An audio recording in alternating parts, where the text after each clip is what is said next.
Basar sonra toplu. Tamam. Değil. Abi dün kaç kaldı?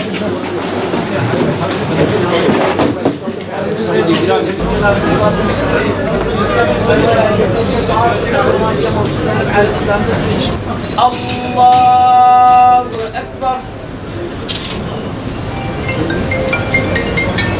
Allahu Ekber.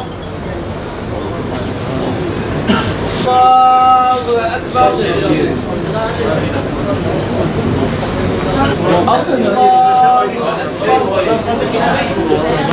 Selamun aleyküm ve rahmetullah.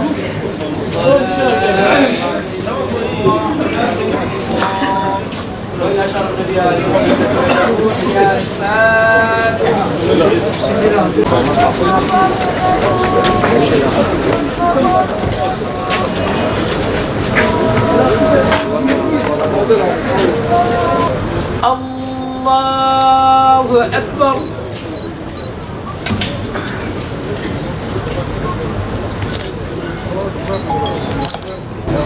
Allahu Ekber. Allahu Ekber.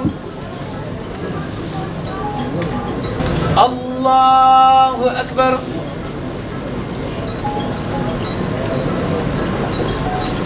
Allahu Ekber. Allahümme affir lana ve la tehzina. Esselamu aleyküm ve rahmetullah. Esselamu aleyküm ve rahmetullah. Ve ila şeref nebi Ali ve salimeti ve ila ruhul mu'temel Fatiha.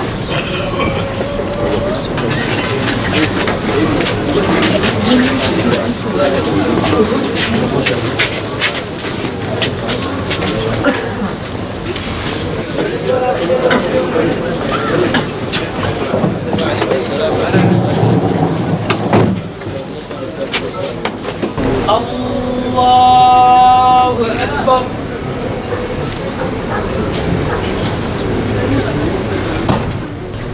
Allahu Ekber.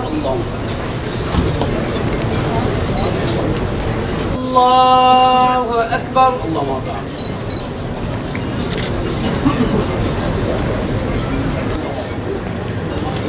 Esselamu aleyküm ve rahmetullah.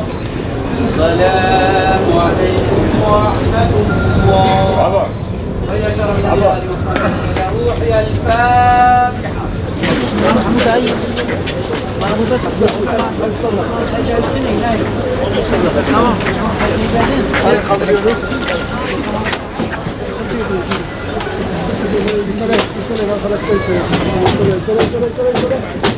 Tamam şurada. Biraz daha. Allah.